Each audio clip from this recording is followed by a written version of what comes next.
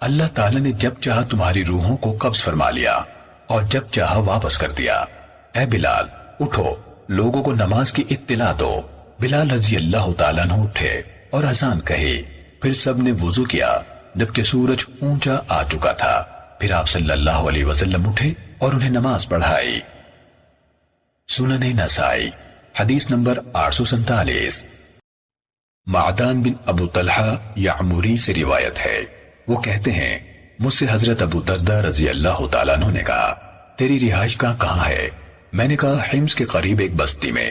ابو دردہ رضی اللہ تعالیٰ عنہ نے کہا میں نے رسول اللہ صلی اللہ علیہ وسلم کو یہ فرماتے سنا ہے، کسی بستی یا صحرا میں جو بھی 3 آدمی اکٹھے رہتے ہوں اور ان میں جماعت قائم نہ کی جاتی ہو تو یقین رکھو کہ ان پر شیطان غالب آ چکا ہے۔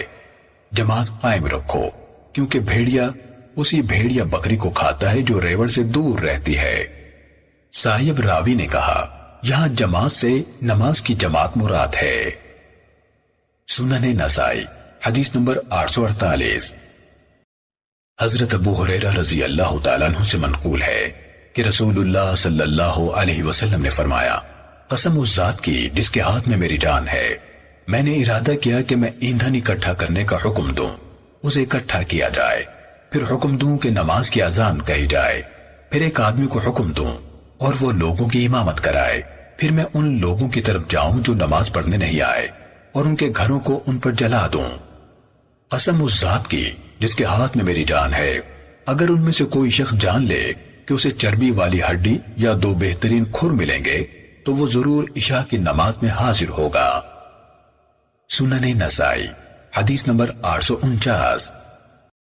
حضرت عبداللہ بن مسعود رضی اللہ تعالیٰ عنہ فرمایا کرتے تھے جس آدمی کی یہ خواہش ہے کہ کل اللہ تعالیٰ کو مکمل طور پر اسلام کی حالت میں ملے تو اسے 5 نمازوں کی پابندی اس جگہ کرنی چاہیے جہاں ان کی اذان کہی جائے، یعنی مسجد میں باجماعت، کیونکہ اللہ تعالیٰ نے اپنے نبی صلی اللہ علیہ وسلم کے لیے ہدایت کے طریقے جاری فرمائے۔ تحقیق یہ 5 نمازیں یعنی باجماعت مسجد میں پڑھنا بھی ہدایت کے طریقوں میں سے ہے۔ بلا شبہ میں سمجھتا ہوں کہ تم میں سے ہر ایک نے اپنے گھر میں مسجد بنا رکھی ہے جس میں وہ نماز پڑھتا ہے۔ اس طرح اگر تم گھروں میں فرض نماز پڑھتے رہے اور مسجدوں میں جانا چھوڑ دیا تو تم اپنے نبی کا معروف طریقہ چھوڑ بیٹھو گے، اور اگر تم نے نبی کا طریقہ چھوڑ دیا تو تم گمراہ ہو جاؤ گے۔ جو بھی مسلمان آدمی وضو کرتا ہے اور اچھا وضو کرتا ہے پھر وہ نماز کے لیے چل کر جاتا ہے تو اللہ تعالیٰ اس کے ہر قدم کے عوض جو وہ اٹھاتا ہے ایک نیکی لکھ دیتا ہے، یا اس کی بنا پر ایک درجہ بلند فرما دیتا ہے، یا اس کی کوئی نہ کوئی غلطی معاف فرما دیتا ہے۔ مجھے بخوبی یاد ہے کہ ہم اس وجہ سے قریب قریب قدم رکھا کرتے تھے، اور واللہ مجھے اچھی طرح یاد ہے کہ آپ کے دور اقدس میں نماز سے کوئی شخص پیچھے نہیں رہتا تھا مگر وہ منافق جس کا نفاق ہر ایک کو معلوم تھا۔ اللہ کی قسم میں نے اس دور مبارک میں دیکھا کہ ایک آدمی کو 2 آدمیوں کے سہارے چلا کر مسجد میں لایا جاتا تھا حتیٰ کہ اسے صف میں کھڑا کر دیا جاتا۔ سنن نسائی حدیث نمبر 850۔ حضرت ابو ہریرہ رضی اللہ تعالیٰ عنہ سے مروی ہے کہ ایک نابینا آدمی رسول اللہ صلی اللہ علیہ وسلم کے پاس آیا اور کہنے لگا مجھے کوئی ہاتھ پکڑ کر چلانے والا نہیں جو مجھے مسجد میں نماز کے لیے لائے، اور اس نے آپ سے گزارش کی کہ اسے گھر میں نماز پڑھنے کی اجازت دی جائے۔ آپ صلی اللہ علیہ وسلم نے اسے اجازت دے دی۔ جب وہ واپس جانے کے لیے مڑا تو آپ نے فرمایا تم اذان سنتے ہو؟ اس نے کہا جی ہاں۔ آپ نے فرمایا پھر نماز کے لیے ضرور آؤ۔ سنن نسائی حدیث نمبر 851۔ حضرت ابن ام مکتوم رضی اللہ تعالیٰ عنہ سے روایت ہے، انہوں نے کہا اے اللہ کے رسول، تحقیق مدینہ منورہ میں زہریلے کیڑے مکوڑے اور درندے بہت ہیں، لہٰذا مجھے گھر میں نماز پڑھنے کی اجازت دیجیے۔ آپ صلی اللہ علیہ وسلم نے فرمایا کیا تم حی علی الصلاۃ اور حی علی الفلاح کی ندا سنتے ہو؟ انہوں نے کہا جی ہاں۔ آپ نے فرمایا پھر ضرور آؤ، اور آپ نے انہیں گھر میں فرض نماز پڑھنے کی رخصت نہیں دی۔ سنن نسائی حدیث نمبر 852۔ حضرت عروہ سے روایت ہے کہ حضرت عبداللہ بن ارقم رضی اللہ تعالیٰ عنہ اپنے ساتھیوں کو جماعت کراتے تھے۔ ایک دن نماز کا وقت ہو گیا تو وہ قضاء حاجت کے لیے گئے، پھر واپس آئے اور فرمایا میں نے رسول اللہ صلی اللہ علیہ وسلم کو یہ فرماتے سنا ہے، جب تم میں سے کوئی شخص قضاء حاجت کی ضرورت محسوس کرے تو نماز سے پہلے قضاء حاجت کر لے۔ سنن نسائی حدیث نمبر 853۔ حضرت انس رضی اللہ تعالیٰ عنہ سے مروی ہے، رسول اللہ صلی اللہ علیہ وسلم نے فرمایا، جب رات کا کھانا پک کر سامنے آ جائے اور ادھر جماعت کھڑی ہو جائے تو پہلے کھانا کھا لو۔ سنن نسائی حدیث نمبر 854۔ حضرت ابو ملیح اپنے والد سے بیان کرتے ہیں، انہوں نے فرمایا، ہم رسول اللہ صلی اللہ علیہ وسلم کے ساتھ حنین میں تھے کہ ہم پر بارش برسنے لگی، تو رسول اللہ صلی اللہ علیہ وسلم کے مؤذن نے اعلان کیا کہ اپنے اپنے خیموں میں نماز پڑھ لو۔ سنن نسائی حدیث نمبر 855۔ حضرت ابو ہریرہ رضی اللہ تعالیٰ عنہ سے روایت ہے کہ رسول اللہ صلی اللہ علیہ وسلم نے فرمایا، جس نے وضو کیا اور اچھا وضو کیا، پھر جماعت کی نیت سے مسجد کی طرف گیا مگر لوگوں کو اس حال میں پایا کہ وہ نماز پڑھ چکے ہیں، تو اللہ تعالیٰ اس کے لیے جماعت میں حاضر ہونے والے جیسا ثواب لکھ دیتا ہے، لیکن اس سے ان کے ثواب میں کمی نہیں آتی۔ سنن نسائی حدیث نمبر 856۔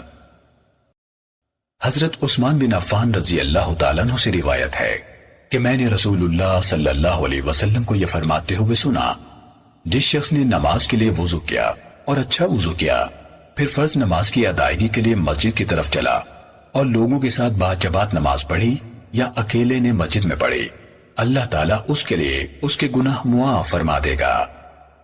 سنن نسائی حدیث نمبر 857۔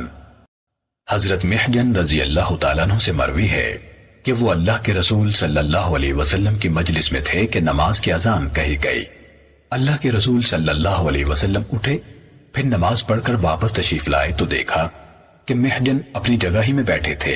رسول اللہ صلی اللہ علیہ وسلم نے فرمایا، تمہیں نماز پڑھنے سے کس چیز نے روکا؟ کیا تم مسلمان آدمی نہیں ہو؟ انہوں نے کہا، کیوں نہیں، لیکن میں گھر میں نماز پڑھ آیا ہوں۔ رسول اللہ صلی اللہ علیہ وسلم نے فرمایا، جب تم مسجد میں آؤ اور جماعت مل جائے تو لوگوں کے ساتھ نماز پڑھو، اگرچہ تم اکیلے نماز پڑھ چکے ہو۔ سنن نسائی حدیث نمبر 858۔ حضرت یزید بن اسود عامری رضی اللہ تعالیٰ عنہ نے کہا، میں نے فجر کی نماز مسجد خیف میں رسول اللہ صلی اللہ علیہ وسلم کے ساتھ پڑھی۔ جب آپ نے نماز پوری فرما لی تو آپ نے لوگوں یعنی نمازیوں کے آخر میں 2 آدمی دیکھے جنہوں نے آپ کے ساتھ نماز نہیں پڑھی تھی۔ آپ صلی اللہ علیہ وسلم نے فرمایا، انہیں میرے پاس لاؤ۔ انہیں آپ کے پاس لایا گیا تو ان کے کندھوں کا گوشت کانپ رہا تھا۔ آپ نے فرمایا، تمہیں ہمارے ساتھ نماز پڑھنے سے کس چیز نے روکا؟ انہوں نے کہا، اے اللہ کے رسول، ہم اپنے گھروں میں نماز پڑھ چکے ہیں۔ آپ صلی اللہ علیہ وسلم نے فرمایا، ایسے مت کرو، جب تم اپنے گھروں میں نماز پڑھ چکے ہو پھر تم مسجد میں آؤ اور جماعت پاؤ تو ان کے ساتھ بھی پڑھ لو، وہ بعد والی تمہارے لیے نفل ہو جائے گی۔ سنن نسائی حدیث نمبر 859۔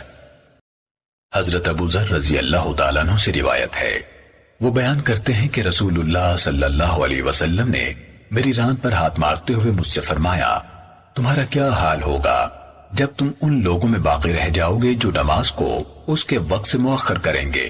میں نے کہا، آپ کیا حکم فرماتے ہیں؟ آپ صلی اللہ علیہ وسلم نے فرمایا، نماز وقت پر پڑھ لیا کرنا، پھر اپنا کام کرنا، پھر اگر مسجد میں تمہاری موجودگی کے دوران میں جماعت شروع ہو جائے تو پڑھ لینا۔ سنن نسائی حدیث نمبر 860۔ حضرت میمونہ رضی اللہ تعالیٰ عنہ کے آزاد کردہ غلام سلیمان نے کہا، میں نے حضرت ابن عمر رضی اللہ تعالیٰ عنہما کو فرش پر بیٹھے دیکھا جبکہ لوگ نماز پڑھ رہے تھے۔ میں نے کہا، اے ابو عبد الرحمن، کیا وجہ ہے کہ آپ نماز نہیں پڑھ رہے؟ انہوں نے کہا، میں نماز پڑھ چکا ہوں، میں نے رسول اللہ صلی اللہ علیہ وسلم کو فرماتے ہوئے سنا ہے، ایک نماز دن میں 2 مرتبہ نہیں پڑھی جا سکتی۔ سنن نسائی حدیث نمبر 861۔ حضرت ابو ہریرہ رضی اللہ تعالیٰ عنہ سے مروی ہے کہ رسول اللہ صلی اللہ علیہ وسلم نے فرمایا، جب تم نماز کے لیے آؤ تو دوڑتے ہوئے نہ آؤ بلکہ سکون اور وقار کے ساتھ چلتے ہوئے آؤ۔ جو نماز جماعت کے ساتھ مل جائے پڑھ لو اور جو رہ جائے بعد میں پوری کر لو۔ سنن نسائی حدیث نمبر 862۔ حضرت ابو رافع رضی اللہ تعالیٰ عنہ سے روایت ہے کہ رسول اللہ صلی اللہ علیہ وسلم جب عصر کی نماز پڑھ لیتے تو بنو عبد الاشہل کے ہاں تشریف لے جاتے اور ان کے ہاں باتیں کرتے حتیٰ کہ مغرب کے وقت واپس تشریف لاتے۔ ابو رافع نے کہا ایک دفعہ نبی صلی اللہ علیہ وسلم مغرب کے وقت جلدی اور تیزی سے آ رہے تھے کہ ہم بقیع سے گزرے تو آپ صلی اللہ علیہ وسلم نے فرمایا افسوس تجھ پر، افسوس تجھ پر۔ مجھے یہ الفاظ دل میں بہت تکلیف دہ محسوس ہوئے۔ میں پیچھے ہٹ گیا، میں نے سمجھا آپ مجھ سے مخاطب ہیں۔ آپ صلی اللہ علیہ وسلم نے فرمایا پیچھے کیوں رہ گئے ہو، چلتے آؤ۔ میں نے کہا مجھ سے کوئی قصور ہو گیا ہے؟ آپ صلی اللہ علیہ وسلم نے فرمایا کیا مطلب؟ میں نے کہا آپ نے مجھ پر اظہار افسوس کیا ہے۔ آپ نے فرمایا نہیں، بلکہ میری اس بات کا سبب یہ ہے کہ میں نے ایک آدمی کو فلاں قبیلے کی زکات لینے کے لیے بھیجا تھا، اس نے ایک چادر چھپا لی، اب اسے اس جیسی آگ کی چادر پہنائی گئی ہے۔ سنن نسائی حدیث نمبر 863۔ حضرت ابو رافع رضی اللہ تعالیٰ عنہ سے یہ روایت دوسری سند کے ساتھ بھی اوپر والی روایت کے ہم معنی منقول ہے۔ سنن نسائی حدیث نمبر 864۔ حضرت ابو ہریرہ رضی اللہ تعالیٰ عنہ سے روایت ہے کہ رسول اللہ صلی اللہ علیہ وسلم نے فرمایا نماز کے لیے جلدی آنے والے کی مثال اس شخص کی طرح ہے جو ایک اونٹ صدقہ کرتا ہے، پھر جو اس کے بعد آتا ہے وہ اس شخص کی طرح ہے جو گائے صدقہ کرتا ہے، پھر اس کے بعد آنے والا اس شخص کی طرح ہے جو ایک مینڈھا صدقہ کرتا ہے، پھر جو اس کے بعد آتا ہے وہ اس شخص کی طرح ہے جو مرغی صدقہ کرتا ہے، پھر جو اس کے بعد آتا ہے وہ اس شخص کی طرح ہے جو انڈا صدقہ کرتا ہے۔ سنن نسائی حدیث نمبر 865۔ حضرت ابو ہریرہ رضی اللہ تعالیٰ عنہ سے روایت ہے کہ رسول اللہ صلی اللہ علیہ وسلم نے فرمایا جب نماز کی اقامت ہو جائے تو اس با جماعت فرض کے علاوہ کوئی اور نماز نہیں۔ سنن نسائی حدیث نمبر 866۔ حضرت ابو ہریرہ رضی اللہ تعالیٰ عنہ سے مروی ہے نبی صلی اللہ علیہ وسلم نے فرمایا جب نماز کی اقامت ہو جائے تو فرض نماز کے علاوہ کوئی نماز نہیں۔ سنن نسائی حدیث نمبر 867۔ حضرت ابن بحینا رضی اللہ تعالیٰ عنہ سے منقول ہے کہ صبح کی نماز کی اقامت ہوئی تو رسول اللہ صلی اللہ علیہ وسلم نے ایک شخص کو نماز پڑھتے دیکھا، جبکہ مؤذن اقامت کہہ رہا تھا۔ آپ صلی اللہ علیہ وسلم نے فرمایا تو صبح کی نماز 4 رکعت پڑھے گا۔ سنن نسائی حدیث نمبر 868۔ حضرت عبداللہ بن سرجس رضی اللہ تعالیٰ عنہ بیان کرتے ہیں کہ رسول اللہ صلی اللہ علیہ وسلم صبح کی نماز پڑھا رہے تھے کہ ایک آدمی آیا، اس نے 2 رکعتیں پڑھی، پھر نماز میں شامل ہوا۔ جب رسول اللہ صلی اللہ علیہ وسلم نماز سے فارغ ہوئے تو آپ نے فرمایا او فلاں تیری کون سی نماز معتبر ہے، وہ جو تو نے ہمارے ساتھ پڑھی یا وہ جو تو نے اکیلے پڑھی؟ سنن نسائی حدیث نمبر 869۔ حضرت انس رضی اللہ تعالیٰ عنہ بیان کرتے ہیں کہ رسول اللہ صلی اللہ علیہ وسلم ہمارے گھر تشریف لائے، میں اور ہمارے ایک یتیم نے آپ کے پیچھے کھڑے ہو کر نماز پڑھی، اور ہماری والدہ حضرت ام سلیم رضی اللہ تعالیٰ عنہ نے ہمارے پیچھے نماز پڑھی۔ سنن نسائی حدیث نمبر 870۔ حضرت ابو بکرہ رضی اللہ تعالیٰ عنہ سے روایت ہے کہ وہ ایک دفعہ مسجد میں داخل ہوئے تو نبی صلی اللہ علیہ وسلم رکوع کی حالت میں تھے، چنانچہ انہوں نے صف سے پیچھے ہی رکوع کر لیا اور رکوع ہی کی حالت میں چل کر صف میں پہنچے۔ نبی صلی اللہ علیہ وسلم نے نماز کے بعد فرمایا اللہ تعالیٰ تمہاری نیکی کی حرص میں اضافہ فرمائے، لیکن دوبارہ ایسے نہ کرنا۔ سنن نسائی حدیث نمبر 872۔ حضرت ابو ہریرہ رضی اللہ تعالیٰ عنہ سے روایت ہے کہ رسول اللہ صلی اللہ علیہ وسلم نے ایک دن نماز پڑھائی، سلام پھیر کر مڑے تو فرمایا اے فلاں تو اپنی نماز اچھی طرح نہیں پڑھتا، کیا نمازی خود غور نہیں کرتا کہ وہ کیسے نماز پڑھ رہا ہے؟ میں تمہیں پیچھے بھی ایسے دیکھتا ہوں جیسے میں آگے دیکھتا ہوں۔ سنن نسائی حدیث نمبر 873۔ حضرت ابن عمر رضی اللہ تعالیٰ عنہما سے روایت ہے کہ رسول اللہ صلی اللہ علیہ وسلم ظہر سے پہلے 2 رکعت اور بعد میں 2 رکعت پڑھتے تھے، اور مغرب کے بعد گھر میں 2 رکعت اور عشاء کے بعد 2 رکعت پڑھتے تھے، اور جمعے کے بعد نماز نہیں پڑھتے تھے حتیٰ کہ گھر جا کر 2 رکعت پڑھتے۔ سنن نسائی حدیث نمبر 874۔ حضرت عاصم بن زبرہ نے کہا کہ ہم نے حضرت علی رضی اللہ تعالیٰ عنہ سے رسول اللہ صلی اللہ علیہ وسلم کی نفل نماز کے بارے میں پوچھا تو انہوں نے فرمایا، تم میں سے کون اس کی طاقت رکھتا ہے؟ ہم نے کہا، اگر ہم کرنے کی طاقت نہیں رکھتے تو کم از کم سن تو لیں۔ آپ نے فرمایا، جب سورج اس یعنی مشرق کی طرف اتنا اونچا ہوتا جتنا کہ وہ اس مغرب کی طرف میں عصر کے وقت ہوتا ہے تو آپ 2 رکعتیں پڑھتے، اور جب سورج اس یعنی مشرق کی طرف اتنا ہوتا جتنا وہ اس یعنی مغرب کی طرف ظہر کے وقت ہوتا ہے تو 4 رکعت پڑھتے، اور ظہر سے پہلے 4 رکعت اور بعد میں 2 رکعت پڑھتے، اور عصر سے پہلے اس طرح 4 رکعت پڑھتے کہ ہر 2 رکعت کے بعد تشہد میں مقرب فرشتوں، انبیاء اور ان کی پیروی کرنے والے مومنوں اور مسلمانوں پر سلام پڑھتے۔ سنن نسائی حدیث نمبر 875۔ عاصم بن زمرہ سے روایت ہے، انہوں نے کہا کہ میں نے حضرت علی بن ابو طالب رضی اللہ تعالیٰ عنہ سے دن میں فرض نماز سے قبل رسول اللہ صلی اللہ علیہ وسلم کی نماز کے بارے میں پوچھا تو آپ نے فرمایا، تم میں سے کون اس کی طاقت رکھتا ہے؟ پھر ہمیں بتایا کہ رسول اللہ صلی اللہ علیہ وسلم 2 رکعت پڑھتے تھے جب سورج کچھ اونچا آ جاتا تھا، اور نصف النہار سے پہلے 4 رکعتیں پڑھتے، سلام آخر میں پھیرتے، یعنی 2 رکعت کے بعد سلام نہ پھیرتے۔ سنن نسائی حدیث نمبر 876۔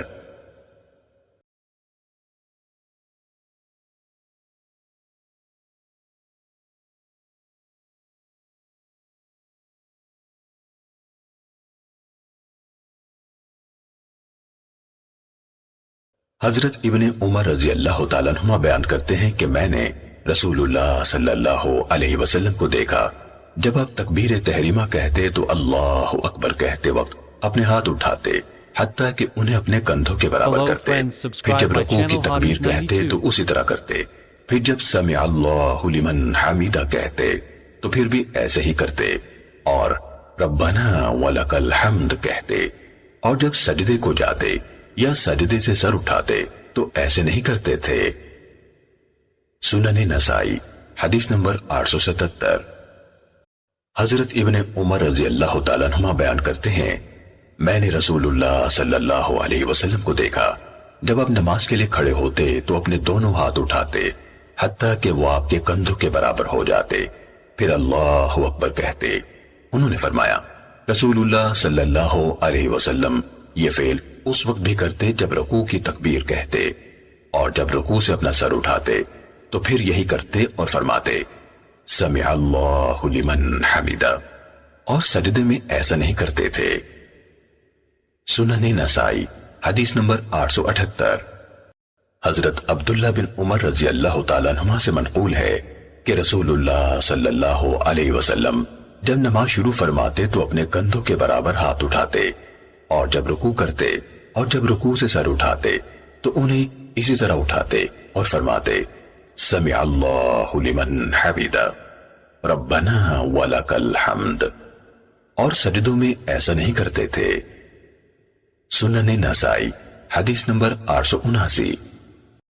حضرت وائل بن حجر رضی اللہ تعالیٰ عنہ فرماتے ہیں کہ میں نے رسول اللہ صلی اللہ علیہ وسلم کے پیچھے نماز پڑھی، جب آپ نے نماز شروع فرمائی تو اللہ اکبر کہا اور اپنے ہاتھ اٹھائے حتیٰ کہ وہ کانوں کے برابر ہو گئے، پھر آپ صلی اللہ علیہ وسلم نے سورہ فاتحہ پڑھی، جب سورج سے فارغ ہوئے تو بلند آواز سے آمین کہی۔ سنن نسائی حدیث نمبر 880۔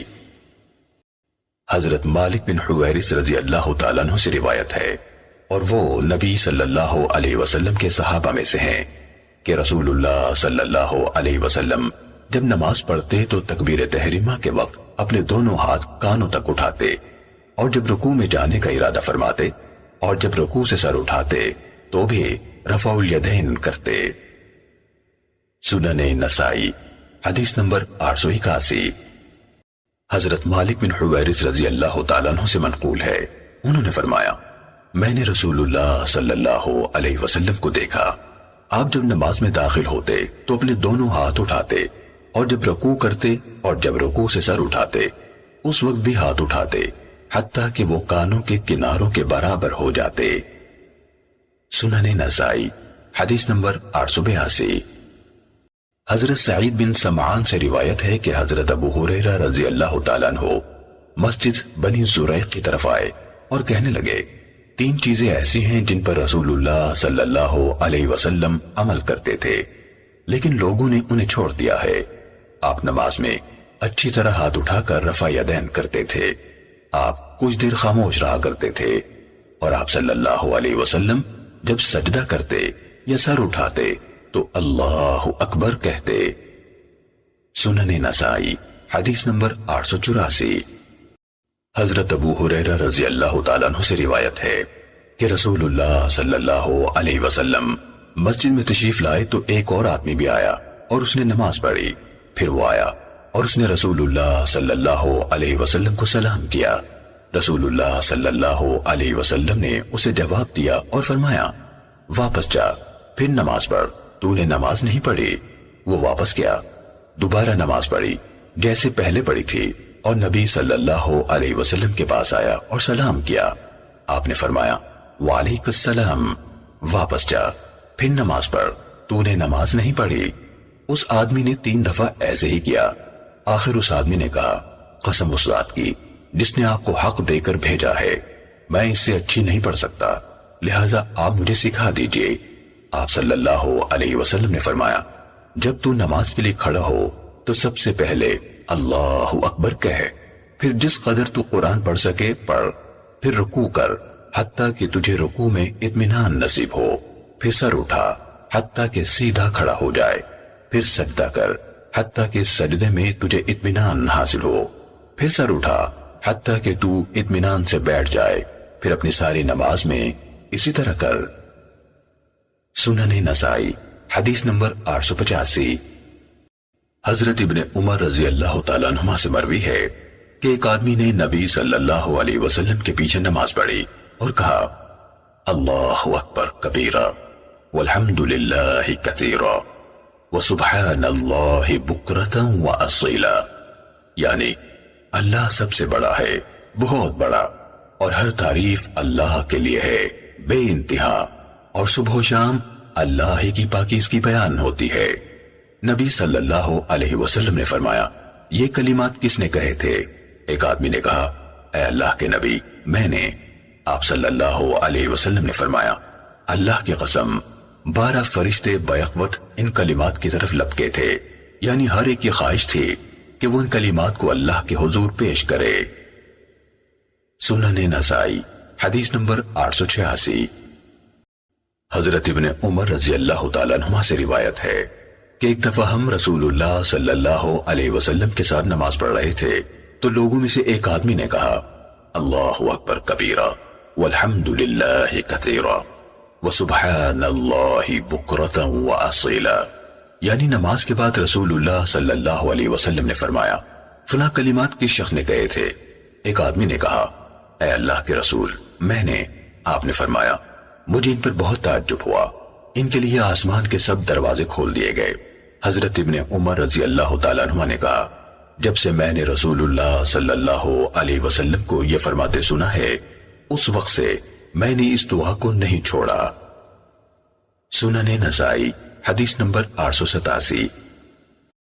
حضرت وائل بن حجر رضی اللہ تعالیٰ عنہ سے منقول ہے کہ میں نے رسول اللہ صلی اللہ علیہ وسلم کو دیکھا جب آپ نماز میں کھڑے ہوتے تو اپنے دائیں ہاتھ کو بائیں پر رکھ کر اسے پکڑتے۔ سنن نسائی حدیث نمبر 888۔ حضرت ابن مسعود رضی اللہ تعالیٰ عنہ سے مروی ہے کہ نبی صلی اللہ علیہ وسلم نے مجھے نماز میں اس حالت میں دیکھا کہ میں نے اپنا بایاں ہاتھ دائیں ہاتھ پر رکھا ہوا تھا تو آپ صلی اللہ علیہ وسلم نے میرا دایاں ہاتھ پکڑا اور اسے بائیں پر رکھ دیا۔ سنن نسائی حدیث نمبر 889۔ حضرت وائل بن حجر رضی اللہ تعالیٰ عنہ سے روایت ہے کہ ایک دفعہ میں نے اپنے دل میں کہا میں ضرور رسول اللہ صلی اللہ علیہ وسلم کی نماز کو غور سے دیکھوں گا کہ آپ کیسے نماز پڑھتے ہیں۔ چنانچہ میں نے توجہ سے آپ کی طرف دیکھا۔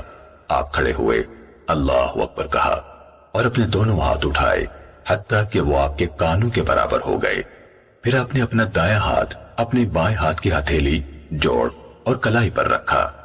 پھر جب آپ نے رکوع کرنے کا ارادہ فرمایا تو آپ نے اسی یعنی پہلے رفع الیدین کی طرح ہاتھ اٹھائے اور آپ نے اپنے ہاتھ اپنے گھٹنوں پر رکھے۔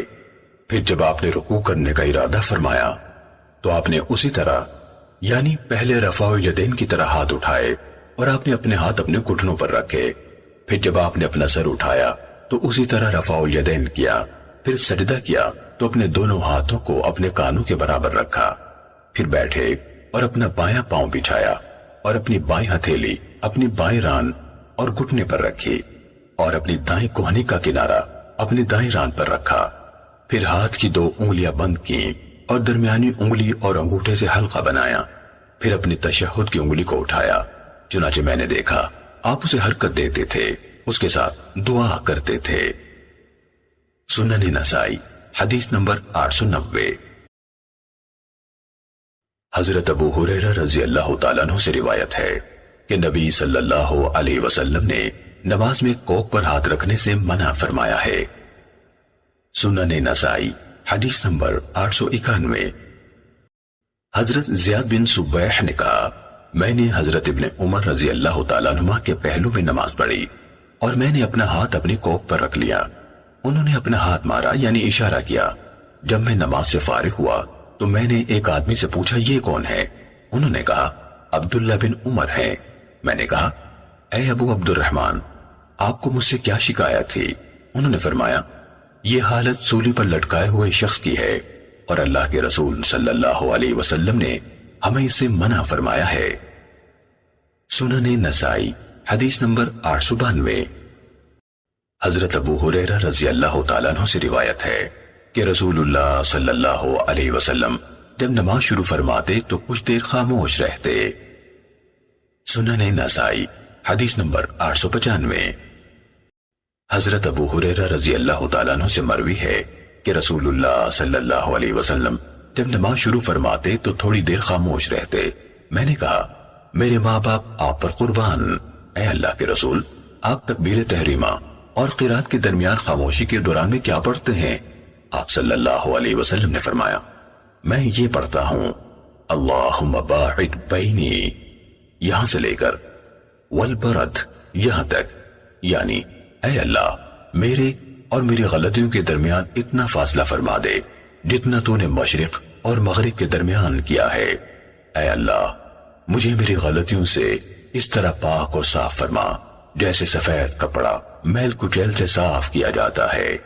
اے اللہ مجھے غلطیوں سے برف، پانی اور اولوں سے دھو دے۔ سنن نسائی حدیث نمبر 896۔ حضرت جابر بن عبداللہ رضی اللہ تعالیٰ عنہ سے مروی ہے کہ نبی صلی اللہ علیہ وسلم جب نماز شروع فرماتے تو اللہ اکبر کہتے، پھر فرماتے ان صلاتی و نسکی و محیائی یہاں سے لے کر لا یقی سیئہا الا انت یہاں تک، یعنی یقیناً میری نماز، میری دیگر عبادات، میری زندگی اور میری موت صرف اللہ کے لیے ہے جو سارے جہانوں کا پالنے والا ہے، اس کا کوئی شریک نہیں۔ اسی چیز کا مجھے حکم دیا گیا ہے اور میں فرما برداروں میں سے ہوں۔ اے اللہ مجھے اچھے اعمال اور اچھے اخلاق کی رہنمائی نصیب فرما، یقیناً ان کی طرف تیرے سوا کوئی رہنمائی نہیں کر سکتا، اور مجھے برے اعمال اور برے اخلاق سے بچا، یقیناً تیرے سوا کوئی ان سے بچا نہیں سکتا۔ سنن نسائی حدیث نمبر 897۔ حضرت علی رضی اللہ تعالیٰ عنہ سے منقول ہے رسول اللہ صلی اللہ علیہ وسلم جب نماز شروع فرماتے تو اللہ اکبر کہتے اور فرماتے وجہت وجہی للذی فطر السماوات یہاں سے لے کر واتوب الیک یہاں تک، یعنی میں نے اپنا چہرہ اس ذات کی طرف متوجہ کیا جس نے آسمان اور زمین پیدا فرمائے، اس حال میں کہ میں سچے دین کا تابع دار ہوں اور جھوٹے دین سے بیزار ہوں۔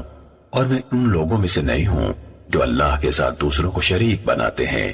یقیناً میری نماز، میری دیگر عبادات، میری زندگی اور میری موت صرف اللہ کے لیے ہے جو سب جہانوں کا پالنے والا ہے، اس کا کوئی شریک نہیں۔ مجھے اسی چیز کا حکم دیا گیا ہے اور میں فرما برداروں میں سے ہوں۔ اے اللہ، تو کامل بادشاہ ہے، تیرے سوا کوئی سچا معبود نہیں۔ میں تیرا بندہ اور غلام ہوں۔ میں نے اپنے آپ پر ظلم کیا اور میں اپنے گناہوں کا اعتراف کرتا ہوں، لہٰذا میرے سارے گناہ معاف فرما۔ تیرے سوا کوئی گناہ معاف کرنے والا نہیں، اور اچھی عادات و اخلاق کی طرف میری رہنمائی فرما۔ تیرے سوا کوئی ان کی طرف رہنمائی نہیں کر سکتا، اور برے اخلاق و عادات کو مجھ سے دور فرما۔ تیرے سوا کوئی انہیں دور نہیں کر سکتا۔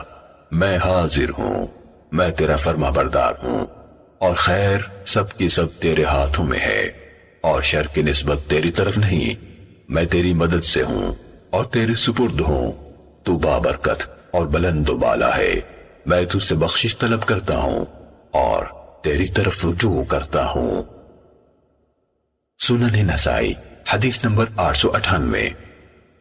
حضرت محمد بن مسلمہ رضی اللہ تعالیٰ عنہ سے روایت ہے کہ رسول اللہ صلی اللہ علیہ وسلم جب نفل نماز پڑھنے کے لیے کھڑے ہوتے تو اللہ اکبر کہتے، پھر کہتے وجہت وجہیا، یہاں سے لے کر سبحانک وبحمدک یہاں تک، یعنی میں نے اپنا چہرہ اس ذات کی طرف متوجہ کیا جس نے آسمانوں اور زمین کو پیدا کیا۔ سب کچھ چھوڑ کر اسی کا ہو چکا ہوں، اسی کا فرما بردار ہوں اور مشرک نہیں۔ یقیناً میری نماز، میری دیگر عبادات، میری زندگی اور میری موت اللہ رب العالمین کے لیے ہے، اس کا کوئی شریک نہیں، اور مجھے اسی بات کا حکم دیا گیا ہے، اور میں سب سے پہلا مسلمان ہوں۔ اے اللہ، تو ہے حقیقی بادشاہ، تیرے سوا کوئی سچا معبود نہیں، تو ہر قسم کے نقائص و عیوب سے پاک ہے اور سب تعریفوں کا مالک ہے۔ پھر قرات فرماتے۔ سنن نسائی حدیث نمبر 899۔ حضرت ابو سعید خدری رضی اللہ تعالیٰ عنہ سے منقول ہے کہ نبی صلی اللہ علیہ وسلم جب نماز کا آغاز فرماتے تو یہ دعا پڑھتے، سبحانک اللہم، یہاں سے لے کر ولا الہ غیرک تک، یعنی اے اللہ، تو ہر قسم کے نقائص و عیوب سے پاک ہے اور سب تعریفوں والا ہے، تیرا نام بابرکت ہے اور تیری شان بلند ہے، اور تیرے سوا کوئی سچا معبود نہیں۔ سنن نسائی حدیث number 900۔ Hello friends, subscribe my channel.